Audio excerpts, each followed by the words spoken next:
Mùa hạ lại đến khắp đất trời và mang bao ánh nắng chói chang cho rằng người muôn nơi.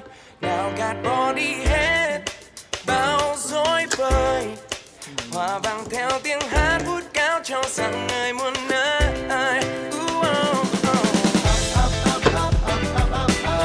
Turn it up, turn it up, turn it up, yo.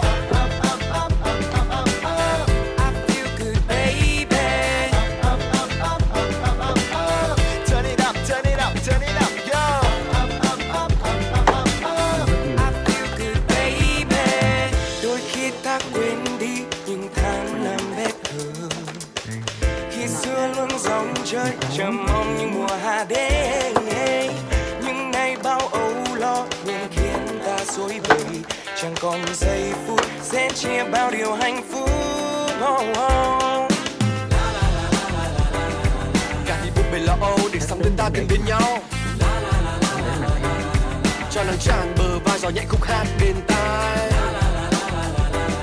để niềm vui dâng trọn cùng với bao nhiêu khát khao.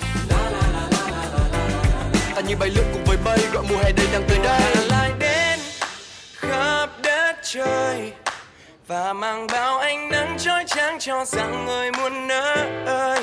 Nào gạt bỏ đi hết